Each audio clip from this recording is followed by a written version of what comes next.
नमस्कार दोस्तों। हिंदी साहित्य के इतिहास में काल विभाजन नामकरण सीरीज में हम यहाँ पे भक्ति काल की काल विभाजन नामकरण टॉपिक को कवर करेंगे।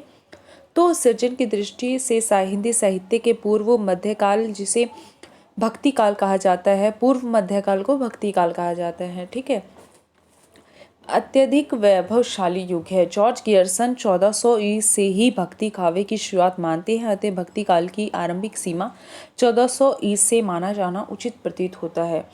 भक्ति काल की अंतिम सीमा के निर्धारण में थोड़ा विवाद है। विवाद के कारण केशव दास हैं। केशव दास भक्ति काल के कवि हैं या रीतिकाल के? विवाद का यही बिंदु है। केशव काल की रचना काल 1555 से 1617 ईश है। रचना काल की दृष्टि से केशव भक्ति काल में आते हैं, लेकिन उनकी रचना शैली और साहित्यिक चेतना का स्वर रीतिवाद है। यह प्रश्न उठता है कि भक्ति काल का रूपांतरण किस प्रकार से रीति काल में हुआ। भक्ति में प्रेम और समर्पण मुख्य भाव थे। भक्ति का प्रेम तिरोहित होकर स्थूल श्रृंगार का विषय हो गया, से समर्पण के स्थान पर उपभोग की प्रधानता हो गई। तब भक्ति की संवेदना अवरुद्ध हो गई और रीतिवाद का विकास आरंभ हुआ। श्रृंगार की आध्यात्मिक अनुभूति के मानवीय अनुभूति मानने में तत्कालीन सीमांतों की रुचि ने व्यापक योगदान दिया। वह वास्तविक लौकिक श्रृंगार कम बना, कुछ लोगों के मनोरंजन का साधन अधिक बना। तो इस प्रकार हम देखते हैं कि आदिकाल का जो आरंभ है वो तो 1400 से मानते हैं, लेकिन उसका अंतिम जो काल है किस प्रकार ख़त्म हुआ, उसके बाद अगला कौन सा काल आया, उसके जो सीमा है उसमें थोड़ा सा विवाद है। तो रामचंद्रिका के साथ उन्होंने कवि प्रिया और रसिक प्रिया की भी रचना की। वस्तुतः केशव भक्ति के प्रभाव क्षेत्र से मुक्त होकर रीति के चमत्कार क्षेत्र की ओर अग्रसर हो रहे थे। केशव के साहित्य और जीवन के जो मूल्य सामने आते हैं वे निसंदेह रीतिकाल के जीवन मूल्य हैं। केशव की रचनाओं में छंदों की विविधता, अलंकारों की बहुलता, चमत्कार, प्रियता अधिक है। यह रीतिकाल की मुख्य विशेषता है। रीतिकालीन साहित्य के जो आधार हैं, जैसे लक्षण ग्रंथ का निर्माण, दरबारी संस्कृति का गुणगान और आश्रयदाता की प्रशंसा, ये सभी बातें केशव के साहित्य में मिलती है। भक्ति काल का शायद ही कोई कवि हो जिसने आश्रयदाता की छत्रछाया को स्वीकार किया हो। केशव ने राजाश्रय में कविता को रचा था, इसलिए केशव को संक्रांति काल का कवि मानते हुए भी उन्हें रीति काल में ही रखा जा सकता है। भक्ति काल की अंतिम सीमा को 1643 ईश स्वीकार करना उचित होगा। आचार्य शुक्ल द्वारा खींची गई वह सीमा रेखा हिंदी साहित्य में मान्य हो गई। तो इस प्रकार जो केशव हैं उन्हें संक्रांति काल के कवि की जगह रीतिकाल के कवि की श्रेणी में रखा जाता है। उसमें मतलब एक प्रकार से कुछ उनकी आरंभिक रचनाएं यहाँ पे संक्रांति काल के हैं, तो वहीं पे उनकी जो अंतिम रचनाएं हैं वो रीतिकालीन कवियों के समान मानी जाती है। उनके जैसे उसमें पुट मिलते हैं, ठीक है, और वो एक प्रकार के राजर्षय कवि थे, राजा के आश्रम में रह के रचनाएं करते थे। भक्ति काल में जो काव्य सामग्री मिलती है उन्हें उसके दो विभाजन किए गए हैं, निर्गुण भक्ति और सगुण भक्ति। निर्गुण भक्ति के क्रम दो विभाजन में मतलब जो भक्ति काल की काव्य है उसको दो भागों में बांटा गया, एक निर्गुण कवि और निर्गुण रचनाएं हो, निर्गुण भक्ति और सगुण भक्ति। और निर्गुण भक्ति को भी दो भागों में बांटा गया, ज्ञानाश्रय शाखा और प्रेम मार्गी शाखा। इसी प्रकार सगुण को भी दो भागों में, सगुण भक्ति को भी दो भागों में बांटा गया, राम भक्ति और कृष्ण भक्ति, अलग अलग विभाजन किया गया। निर्गुण भक्ति कवि लीलावाद और अवतारवाद के आधार पर सगुण भक्त कवियों से अलग होते हैं। निर्गुण शाखे का कवियों ने लीला और अवतार की परिकल्पना को नहीं माना, उन्होंने निर्गुण निराकार ईश्वर की उपासना की। फिर ज्ञान आश्रय शाखा में विद्रोह है। इस धारा के संतों ने वर्ण व्यवस्था की पीड़ा को सहा है, इसलिए उन्होंने सामाजिक व्यवस्था के प्रति आक्रोश था। प्रेम आश्रय कवि ने सूफी काव्य में प्रेम की पीड़ा है, उनके काव्य में प्रेम की संवेदना है। सगुण भक्ति के अंतर्गत राम भक्ति का साहित्य सामाजिक मर्यादा, लोक मंगल का साहित्य है। इस प्रकार कृष्ण भक्ति साहित्य में प्रधानता लोक रंजन के पक्ष को उनकी कविता का विषय बनाया। यथार्थ रूप में भक्ति आंदोलन एक जन आंदोलन था। देखिए किस प्रकार ज्ञानाशेष जो शाखा थी उसमें विद्रोह के पुट मिलते हैं, ठीक है। और वहीं पे संतों ने वर्ण व्यवस्था की पीड़ा को सहा था, तो उसमें विद्रोह है। और वहीं पे प्रेम आश्रय जो कवि हैं उसमें सूफी काव्यों में प्रेम की पीड़ा है। और जो हमारे राम भक्ति काव्य उसमें मर्यादा का लोक मंगल साहित्य रचे गए। और कृष्ण भक्ति में लोक रंजन के पक्ष का अधिकता है। उस प्रकार ये बताए गए हैं कि निर्गुण सगुण की दो दो उपभाग हैं। अब रीतिकाल का नामकरण और काल विभाजन किस प्रकार हुआ उस पर हम बात करेंगे। तो हमारे साहित्य का मध्यकाल दो भागों में बटा हुआ है, भक्ति काल और रीतिकाल। मध्यकाल के दो हिस्से हैं।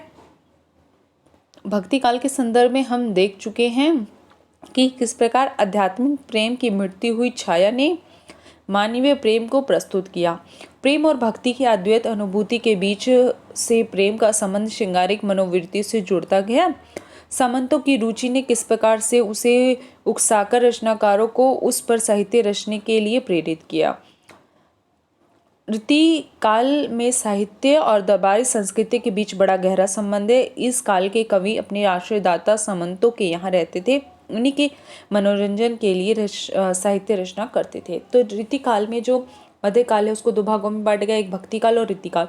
और रीतिकाल में सभी कवि राज्य के आश्रय में रहते थे। राज्य की जो मनोवृत्ति थी, राज्य की जो जिस प्रकार की उन्हें रचनाएं पसंद थी, ठीक है, उसी प्रकार की वो रचनाएं करते थे। वो जनता की रुचि को नहीं देखते थे। उसमें राजा को खुश करने का जितना ज़्यादा प्रयास हो कर सकते थे वो उतना करते थे। कवि अपने सहज अनुभूति की प्रेरणा से काव्य रचना नहीं करते थे।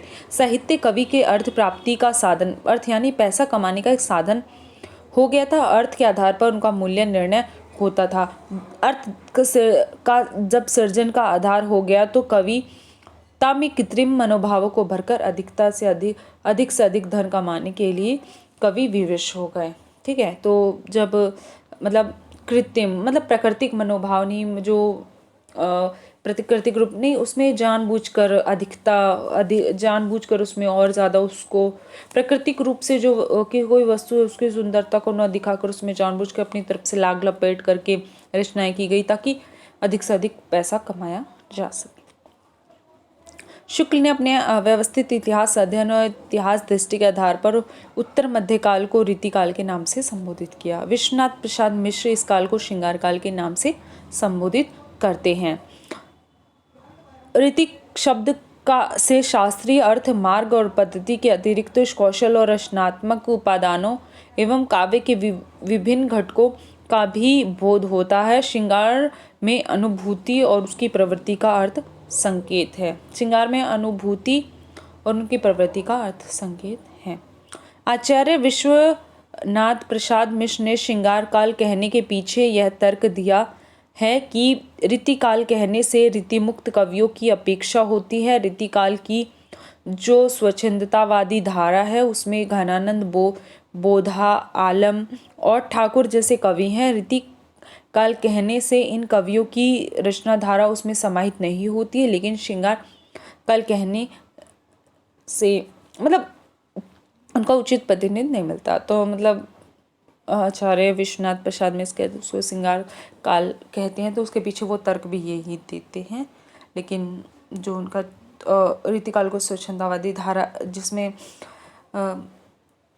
श्रृंगार काल वो ठीक है, तो एक प्रकार से क्योंकि वो कहते हैं कि आचार्य विश्वनाथ प्रसाद मिश्र कहते हैं इसे श्रृंगार काल कहना चाहिए, इसे रीतिकाल नहीं कहना चाहिए, क्योंकि जो घनानंद हैं और ठाकुर हैं, बोधा हैं, इनकी रचनाएं हैं वो रीतिकालीन नहीं थी, वो तो श्रृंगारिक रचनाएं थी, उन्होंने रची थी, इसलिए, है ना। इस प्रकार हम नंददास द्वारा रसमंजरी जैसे नायिका भेद का ग्रंथ लिखा जाना रीति शब्द की सार्थकता को सिद्ध करता है। कहने का तात्पर्य यह है कि रीतिकाल शब्द भक्तिकालीन कवियों के ढलान को भी सूचित करता है, जब भक्ति अनुभूति का विषय ना होकर शास्त्र का विषय हो गई थी। बेहद इंपॉर्टेंट लाइन है इसको, जहाँ पे भक्ति की अनुभूति ना होकर जबकि शास्त्र का विषय हो गई थी। आचार्य शुक्ल रीति के विश्लेषण में साहित्य के साथ उस युग की राजनीतिक, सामाजिक, आर्थिक परिस्थितियों पर भी विचार करते हैं। उनके द्वारा दिए गए नाम रीतिकाल में व्यापक अर्थ की व्यंजना है, जिसमें जीवन और समाज की कई विशिष्टता को प्रतिपादित करने की शक्ति है। जगदीश गुप्त के शब्दों में कहें तो कला काल कहने से कवियों की रसिकता की उपेक्षा होती है। श्रृंगार काल कहने वीर रस और राज प्रशंसा की। तो मतलब जगदीश गुप्त है वो कहते हैं कि इसे कला काल कहने से कवियों की रसिकता की उपेक्षा होती है, वो नहीं उभर कर आता। उसी श्रृंगार काल कहने से जो वीर रस की राज प्रशंसा की रचना है वो नहीं आती है। तो रीतिकाल कहने से प्राय कोई भी महत्वपूर्ण वस्तुगत विशेषता उपेक्षित नहीं होती है और प्रमुख प्रवृत्ति सामने आ जाती है। इस प्रकार वो मतलब उन्होंने तर्क दिया। ठीक है, तो इसी के साथ हम ये वीडियो समाप्त करते हैं। आदिकाल का नामकरण, उसका काल विभाजन, उस पर हम बात अगले वीडियो में करेंगे। इसी के साथ आपसे उम्मीद करेंगे आप चैनल को सब्सक्राइब ज़रूर करेंगे और हिंदी साहित्य की टॉपिक्स को हम आपके सामने लाएंगे, ताकि हिंदी साहित्य की जो कुछ बच्चों के पास बुक्स नहीं होती, तो एक प्रकार से बुक्स ही हैं आपके सामने, जो आप हमारे द्वारा समझाए गए बिंदुओं को, हमारे द्वारा निशान लगाए बिंदुओं को आप अपने उसके द्वारा नोट्स बना सकते हैं, या फिर बुक आपके सामने ही है, आप स्वयं पढ़ें और अपने हाथों से अपने नोट बनाएं जो लाइन आपको उचित लगती है। इसी के साथ आपसे विदा लेते हैं। नमस्कार। आप चैनल को सब्सक्राइब करना ना भूलें।